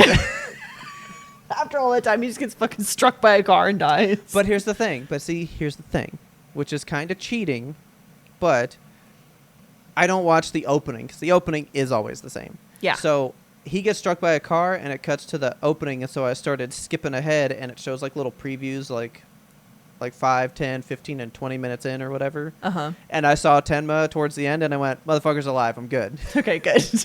Woo! Nobody worry. Nobody like, panic. While I was skipping through, I was like, what if he's literally gone? What if it's that unceremonious? That'd be so real life. Like, that would kind of be dope. But also, I don't want him to be gone. And then I saw Yeah. his picture and went, oh, okay, I don't even need to think this hard. Cool, I'm good. Man, that would be totally And wild. even better, he's all wrapped up and picked up by this guy, Milan Kolsik. Yeah. I forget his last name. I just told him Milan on my And, notes. okay, so Milan, and he's like, oh, yeah, you just got a sprained ankle. And I was like, oh, thank Yeah. God. Tenma the Bionic Man, like, so it's a random dentist that picks him up, and you have to wonder, like, did this guy throw him over his shoulder? What happened? How He's did a he? big guy. He is a pretty beefy dude. I guess he could have just like easily dragged him into an apartment if he also- was close enough.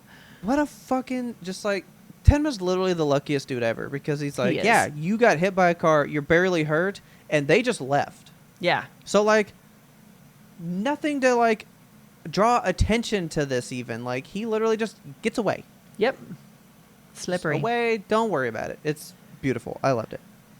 So then, yeah, so Milan- he's hanging out with him, and he's like, hey, well, you know, you get up, come on out with us because we got lunch out there, and you know what?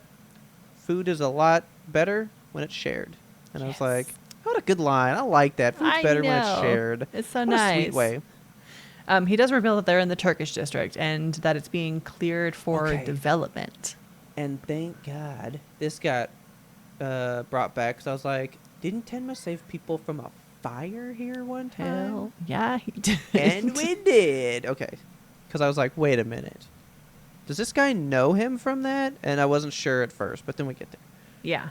So yeah, why is it being torn down? Because of, as this guy says, the extreme right wing Yep. keeps trying to kick us out and hates people. And I was like, Yep. oh, really? Fascinating Interesting. how that works. So many parallels. I know. So they go out to lunch, and they're eating Vietnamese food. Yes. And they're all like, oh, yeah, well, we're all from different parts of the world, but we all live here together. So every day we each take a rotation to make food from our country, and we just share it with each other. And I was Today's like, Vietnamese food. that's fucking rad. And they're like, hey, what about you? You're Japanese, right? Could you make Japanese food? Never fucking had that shit before. And he's like, and I'm going to mess up the name again. Do you remember the name of the food? Yes, I wrote it down. It was oyakodon. Okay, because I called it like onakadon earlier or something, and I was like, I know that's not it. Say it again. Oyakodon. Oyakodon. Oyakadon. Okay. And so he's like, oh, I could make oyakadon. And they're like, oh, what's that? And he's like, well, they call it the parent-child dish because it's like chicken, but then you cover it in egg with sauce over rice. And they're all like, I don't get it. And he's like, because, you know, the chicken's the parent, and the egg's the child. And they all like bust out laughing, and they're like, oh, who knew Japanese food had such a sense of humor? How amusing and grand is the world. And I thought that was so great, because this one old lady is just like so genuinely happy to just learn about a thing like that. Yeah. I thought. It's a really And sweet then- moment. Yeah, and then he gets all like solemn, and they're like, oh, is the food not good? And he's like, no, it's just, this is a lovely lunch. Like this is a great time. Yeah. Haven't had it's one of these just in a really while. And I nice. cried. Yeah. And I cried. Because it's like, they were just people all sharing a moment. And it Yeah. was nice. And another Like, detail from yeah. the scene too, where like when they asked him like, "Oh, you want to make some Japanese food for us?" He's like, "Okay, well, I could make katsudon, but that has pork in it, and that's not really good for like your Muslim culture. So like, I could also make sushi, but also that has raw fish, and I know some people don't really like raw fish." And then he Yeah. lands on oyakodon. So he's like so considerate and just like running through options and stuff. It's a very Tenma moment. Yeah. Like, it was a great moment. I love that scene. So then he's like, working on like paper airplanes for the kids and stuff, and they're all like throwing him like, you don't make them as good as Milan, like you suck at this. And he's like, I'm trying, I used to be really good at this. And so he's just hanging out with all the kids, and when he goes into his room that night, he's like, wait a minute, there's pictures of the dude I was chasing is like in this room. Yeah, all glasses, fuck? man. Chapek is just plastered up on the wall. Like, what the fuck Yeah. is going on here? And then he opens up a drawer, and there's a gun with a report of fucking gun. all of Chapek's whereabouts. And then Milan walks in the room and is all like, you know about Chapek?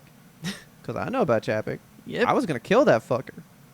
And actually, I will be the one to kill him. Yeah, and he straight up calls him the devil, which is that word that we keep getting Yes. thrown around. So that also And- leads me to Oh, believe good. that he's the original like devil pupil. Like he's the OG. Oh, for sure.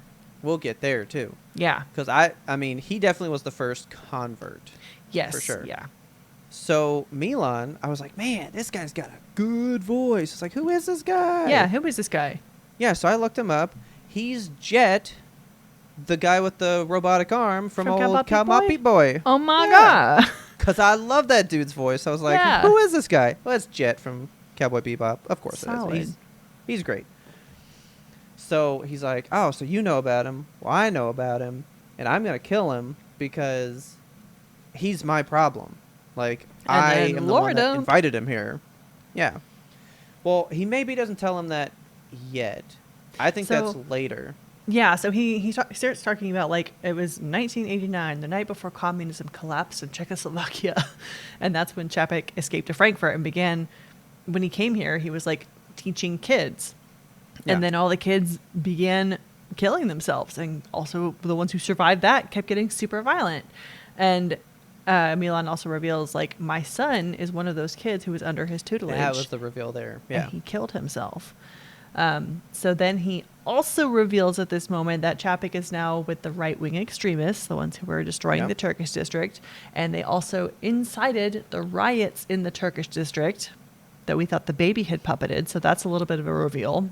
Yep. Because now we know, like, the baby is literally just a puppet of the Just people a above puppet. him. And we learn that there were 5 like major leaders of the resistance during those riots, and they were all murdered by Chapek. And the sons that were left behind, the daughters, the mothers, the Wives. uncles, the wives, everybody who was left behind from those murders, they're the fucking blended multinational, multi-generational family living in this beautiful Yep. apartment together, cooking nice lunches. I know. So then it kind of like skips ahead to like the night because he's like, look, all I'm gonna tell you is I'm gonna kill him, Yeah. and that's the end of this discussion.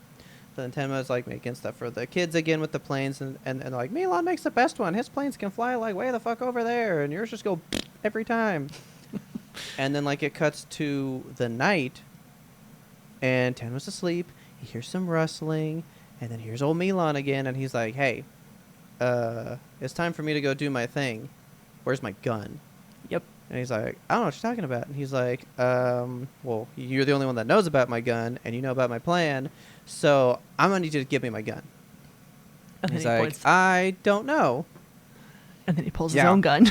He's like, well, Tenma, I found your gun, and I'm going to point it at your head because I need you to show me where my gun is because I want to shoot Yeah. him with the gun that I trained with.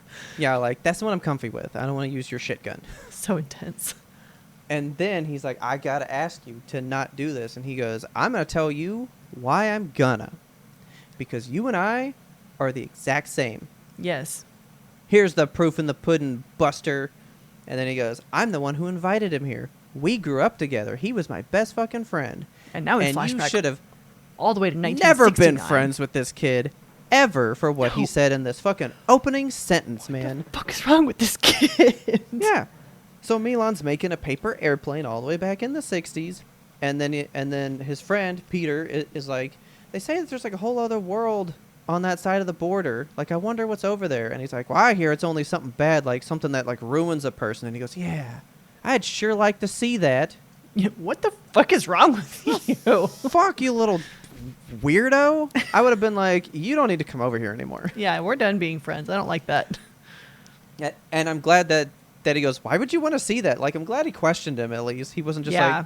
like, okay, and like blew Yeah. that off. But so, like, we already know Peter, even as a child, has this tendency towards something dark. It's Right. just fucking weird. Yeah, so he feels a kinship with Tenma. He's like, I know that you are on a little bit of a revenge mission, and now I'm on this revenge mission.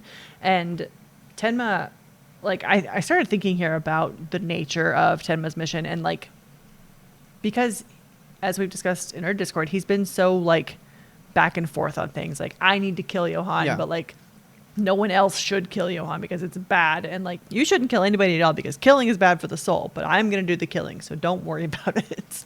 And I was trying to like reconcile all this. And I think I've gotten to the nut of it. So I think we get to it through his reasoning, because he basically lays out Tenma's motivations that he has never laid out for us. yeah, pretty much. So everyone that is wanting to kill Johan is kind of seeking revenge. Whereas Tenma does not view this as a revenge killing. He doesn't want to get revenge on Johan. He's trying to... I'm looking for a word. Okay. See if we get to the same word here. He's trying to right a wrong that he's done in his past. Like, he's trying to go back in time and fix things. Like, I shouldn't have saved It's this guy. his responsibility. Yes, it's his responsibility, basically. That's right.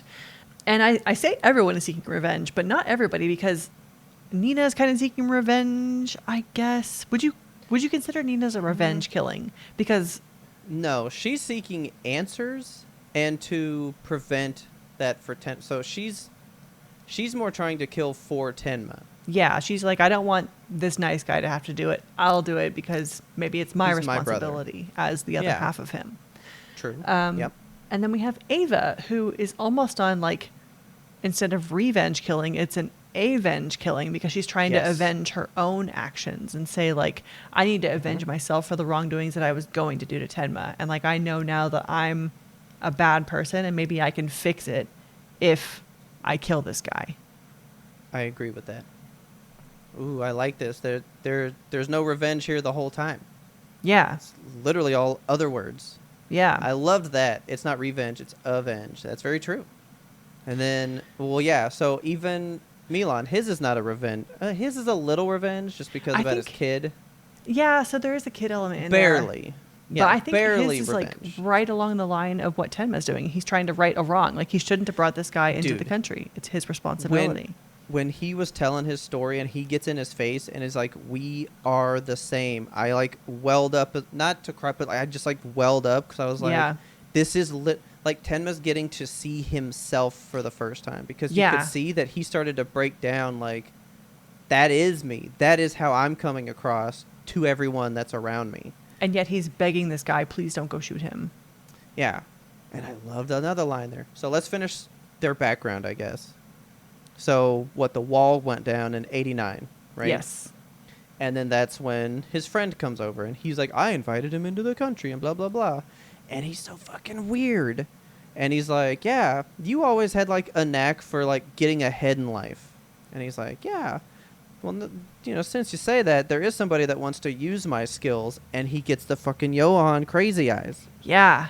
And he's like, yeah, he's going to change the world with this new thing. And he's like, well, what is this new thing then? And he's like, some may not like it. It's kind of frightening.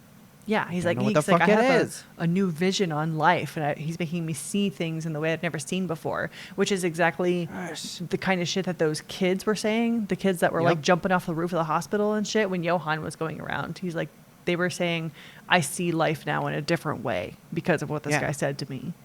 That's even what Milos said whenever he was like, I get it now, when he like started to like get all sad on that horrible night. Yeah. You know? Yeah.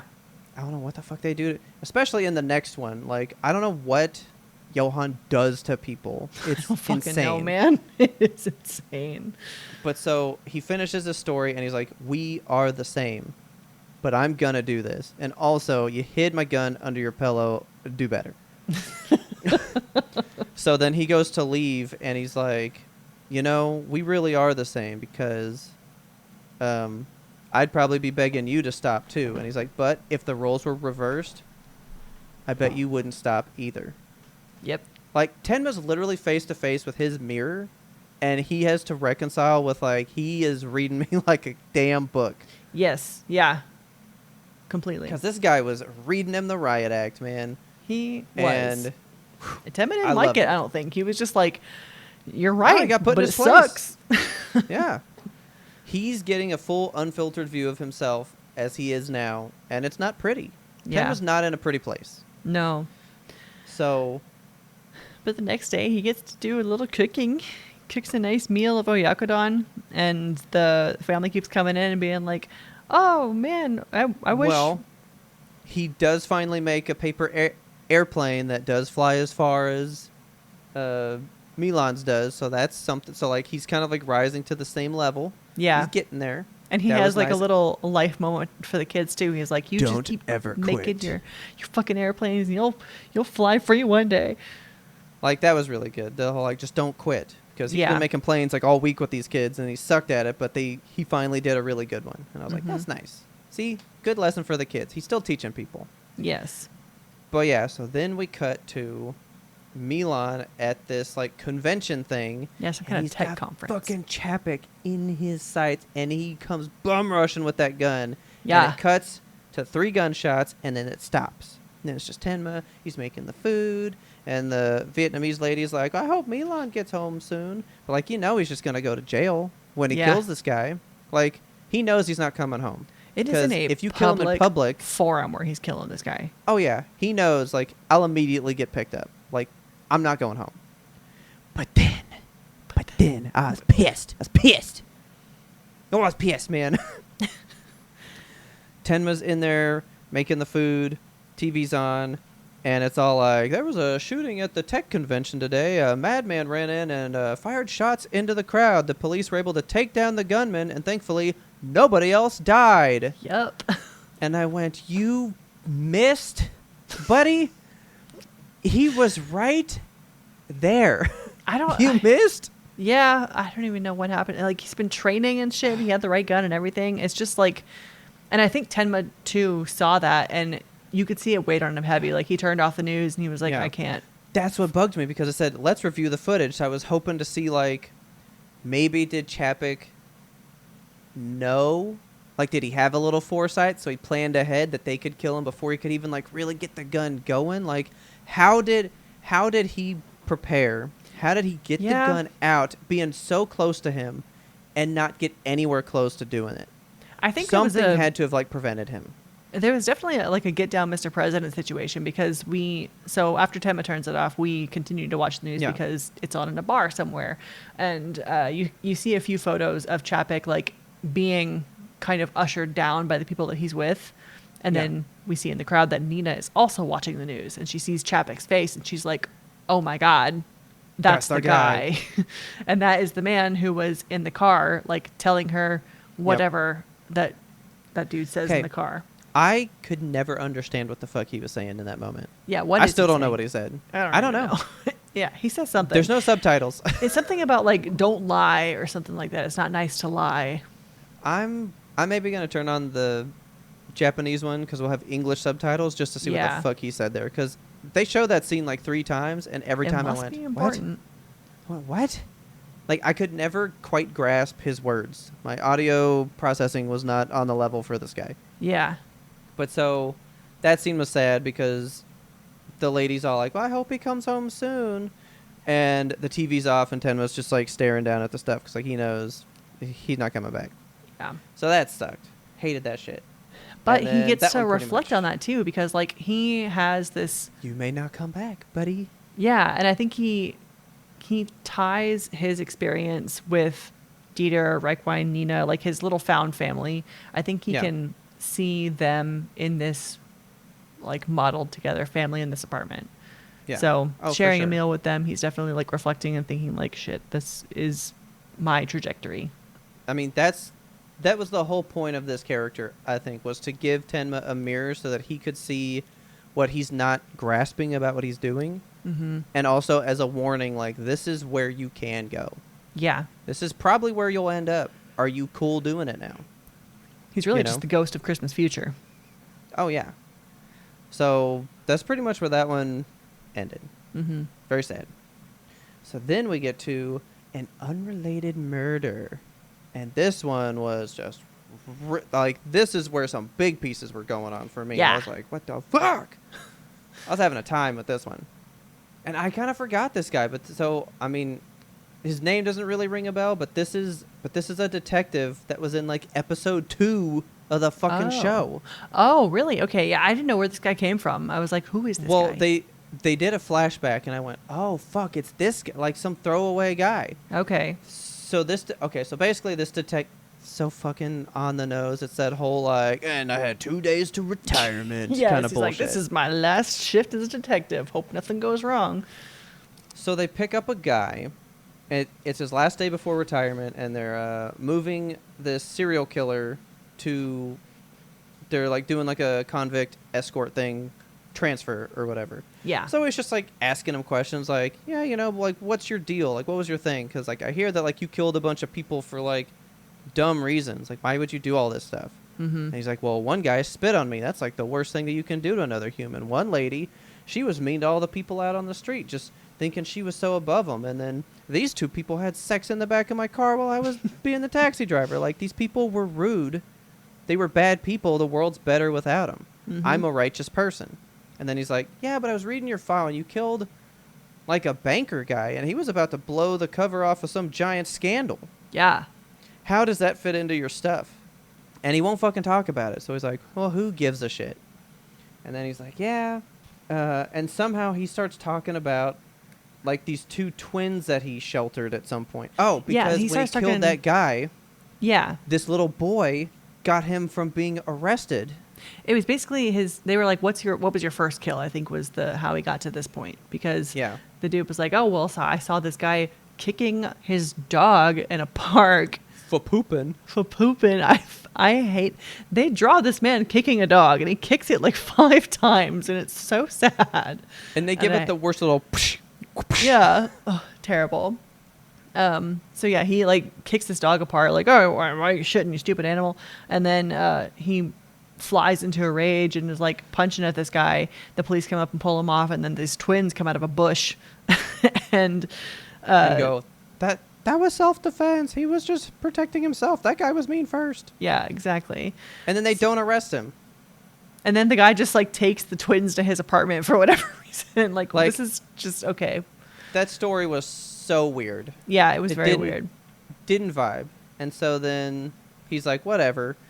And as he drops that guy off to the prison where he's supposed to go, he's like walking out like, well, just got to pack up my desk and all this stuff. And then he just like starts flooding. Yeah. He's like, wait a minute, these twins. And he thinks all the way back to like fucking episode 2, because when the twins went missing and From the when they hospital. first got shot and got brought in, he was the one that was interviewing Nina, being like, what do you remember? What are you? All this stuff, because they show that scene again. Okay. And so he was the original guy who brought the twins in from the shooting and stuff and was trying to figure out why she was all comatose and whatnot. These and then they dominoes, escaped, man. and they never figured it out. It's one of those mysteries that never gets solved. Okay. And then he goes, wait a minute. That's that fucking like 11-year-old mystery I've had on my case this whole time. So he runs back and he's like, when did you meet those twins? And he's like, oh, the twins? That was like 11 years ago or something. And he's like, this is the break in my one unsolved case. Yep. Holy fuck. And I got 30 hours till retirement. So he and Gillen start interrogating. So Gillen is off on his own little side mission on unrelated murders. Yes. He's interrogating a bunch of serial killers just as part of his general research as a criminal psychologist. So he's talking to this guy who's like, I'm a vampire and I suck the blood out of my victims. And again, it was like this one murder is like, well, you killed this one lady who doesn't quite fit in with your MO. And it was another like political situation. Yeah. And then there was a guy who's like, the aliens came down and told me who to kill. And then he's one day just met like the prime alien, and this alien told him to kill a really special target, a political target. And so it's always like some kind of political activist or some kind of linchpin, basically a Franz Ferdinand situation where killing this person sets off other dominoes down the line. It's an important thing in the middle of stuff. We learned that each of the people they get this kill by seeing someone writing in a sandbox in Griesheim, which is like a suburb. There's a particular public park that has a sandbox, and they don't even speak to the guy. Yeah, they just like They register that this person needs killing by viewing the writing in a sandbox. Yeah, they see this person, and without speaking to them, they understand what they got to do. Mm-hmm. It's the whole fucking that thing that Johan does to people. Like the way he just gets into you, but like he doesn't even say words to these people, and yet they know what they need to do. Yeah, which is nuts. And this is like maybe one of the spookiest things too, because like previously we've seen Johan, he has always given people something verbally, like given them permission to be the way that they are. Like that's been his thing, is that he knows what to say to get you into the state that he wants you in. But these people are already in that state, and he just knows, like, if I do something as simple as write it down, I can make anybody do anything. That is terrifying. They're learning that, and then Gillum is talking to the guy that we just transferred in the beginning of the show, which our detective is coming back right before the end of his shift. And he's like, hey, did you learn anything from that guy? And he's like, no, pretty standard stuff. And he's like, I'm just curious because, he was talking about some twins or whatever, but I guess that's not important. And then Gillum's like, this is the whole reason I'm learning all this shit. And he's like, what are you talking about? I desperately need to know. So they both go in, and he's like, I just answer this bum's questions. I'm not going to answer these. And he's like, but I'm still a detective. This is an interrogation now.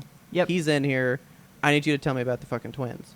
And he goes, well, like I said, I met him, I took care of him. And he's like, but what if somebody protected you? Let's say you murdered somebody and they protected you by saying it was self-defense. And what if like 11 years later, they needed you to do something again? Don't you think you might pay them back? And he just kind of like won't say anything. And they're like, but I mean, you probably would, right? And he's like, he didn't even have to say anything to me. I thought he was going to say it wasn't like an ask. It was a command is what I thought he was going to say. Yeah. But he goes, it wasn't even an ask.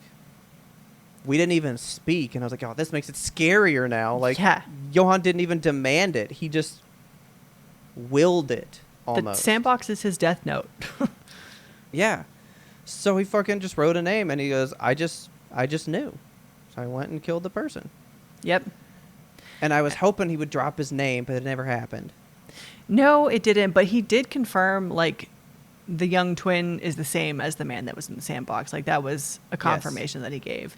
And he also, he said, too, that when he took the twins back to his apartment, he was talking to the little boy, and the boy was like, he liberated me because he told me we don't need people like that, referring to the guy that was kicking his dog. And that's why this guy got on that path of being a serial killer in the first place. I thought, I might need to watch it again, because I thought he goes, yeah, he told me that I was the type of person, and I thought Johan told him, you're the kind of person we need in the world. Or like, we'll need people like you in the future. Yeah. I think I got to rewatch it again, because I swear he said, like, you're the kind of people we'll need. So he was, like, recruiting people as a child. Yeah. For all these plans that far fucking ahead. I think he recruited this guy going, we'll need you in the future. You're the kind of person that our future will be based from. Yeah. So with that interrogation, Gillen and what's his name? His name is Weisbach, but the way that they say it sounds like Fizzbitch, and I'm like, I don't think that's his name, because he shows his ID and it says Weisbach. We're just gonna say Detective Ben. Detective Ben. So Ben and Gillen, they put together that Dr. Tenma and Nina are both headed to Frankfurt to kill Johann, and that is like the final piece on the mantle here. Like, everything is set up, the pieces are in order. We are just waiting to knock the first one over. Yeah. And that was it. Oh, but so then we got the ending for this one. Yeah. And this is how, like, I know, like, things are going to start, because the ending has been, like, the monster's still whatever, and he's, like, starting to, like, eat the people in the castle, like, from the book. Well, at the end of this one, it picks up with him eating all the people. So it's like, okay, the monster's acting now. Okay. Like, I'm getting that the hunger's too much. Now's the time to feed. So, like, we're in the feast mode. The things are going to happen. The monster's going to eat. Yeah. And then it showed him walking in, like, the darkness alone and running into that other monster, and then it just panned over to that other one. So I was like, okay, I don't know if we're saying that that's him meeting Nina, the other half, or if this is going to be Johan facing the monster he is, even though in the story that is literally two separate entities at that point. Yeah. I mean, because Nina remember, is on her that way to monster him. was like comfortable being who they were. Yeah. So I don't know if that means Nina's that one, because she's comfortable living her normal life. I don't know if Nina's actually the little boy in this. Like, you know, I'm trying to figure out how it fits together now. The second monster who was like okay with being who they were, that is almost Dieter, because he's like, I understand that I have like a monster within me. There's shit that's happened in my past, but I'm choosing to let that go, be happy as who I am, and move forward in my life. Could be. Because, I mean, the monster was created from the same... Because, remember, he split himself in two? Yeah. So I feel like they gotta be Johan and Nina. Johan and Nina. I think, that's the intent of it. I think it is, but I'm like, but who's who in that ending shot, though? Because Nina's not a... I guess she is a monster. She is. Of After sorts. the whole hypnotist thing, like, we don't know what's going on in her head anymore. That's true. But we know where the story goes. This one's going to eat this one. So I'm like, how does that play into the real life events we're mirroring this whole... Like, where is this going to fucking go? Like, I'm thinking ahead now, because those pictures have mirrored everything that's happening. Yeah. So knowing what's going to still happen yet in that story, how does that mirror to our real life here? And I am vastly worried. And that's why I was like, could I just go and watch? Because I was like, all right, there's 11 more. There's only 11. I could do this. I'm going to be good and only watch per our Monster Mondays. I would love to just go ahead and skip ahead a little bit, but I won't. I'm not going to do it. I'm proud of I you. won't. I promise. We are going to finish up the Frankfurt arc next time with episodes 64 through 67. So it's another 4 episodes for you guys to watch. Okay. Very nice. Things Monster are happening. In case you can't tell, still a 10 for me. Still good. I am ready for these dominoes. Like, I'm ready. Yeah. I don't know if you're ready for some of the dominoes, but we'll see. We'll see. It's because I'm going to get sad, or I'm going to be like, why'd you do that? That doesn't even make sense. Just so much happens in the last few episodes of this show. This is the stuff that you remember now. Yes, like I have been waiting for this one arc, and it's not even like an influential arc. I can't wait to talk about it with you because there's only like a piece of it that I remember, and that is not even in the next episodes. It's coming up in the very final arc of the show. I've like read ahead a little bit in the Wikipedia. So, yeah, well, I'm ready. It's happening. It's happening. So, like I said, 11 more from 64 to 74, I think it is. Or 70, yeah. Don't read I'm ready too to much. get I'm ready to get into it. So, if you guys will indulge us, we're going to go get our monster on. Yep. All right. If you love this episode, please tell a friend. Word of mouth is the best way we can get the good YMBToAP into brand new ears. We release weekly every Monday, every Monster Monday for the little bit of time we have left with it. We're talking under a month of Monster Mondays left. It's so close. The end is so... It is right. When did we even begin this run? I don't even know when we started doing Monster Mondays. It's been a very long time. I feel like it was like April. I think so. Like, it's been a hot minute. But what a ride it has been. Maybe one day we can have a monster cut, and we just cut all the monster parts into one giant fucking 12-hour episode. Yeah, something nuts.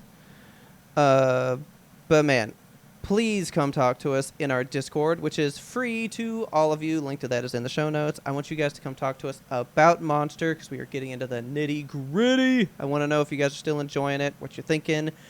I want to know your please, I need your theories before we get there because I want to know if someone's going to call it, if you guys are just like, I don't fucking know.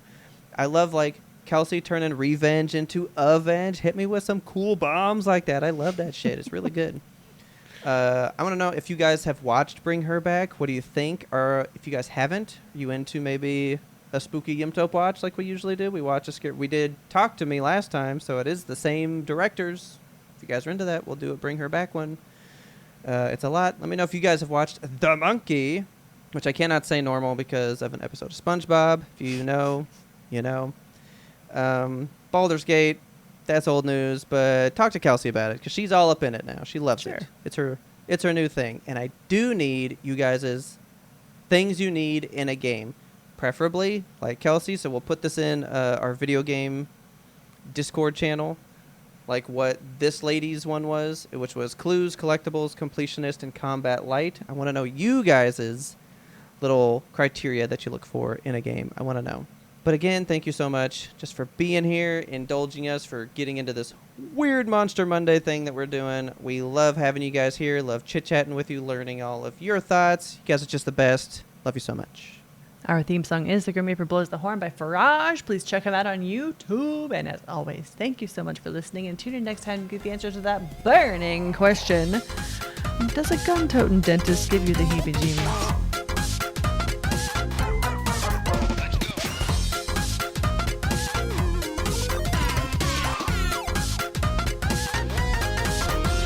But we had one more important sound we wanted you to hear.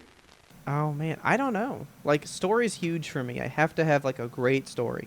I think story, What do I want? cinematic. It's not Mhm. alliterative. It's alliterative when you say it. So story. That's true. Cinematic, slashing. About it. About it. And super Mhm. hard. And Sony. I was just There going you to say go. Sony. Yep, there it is right there.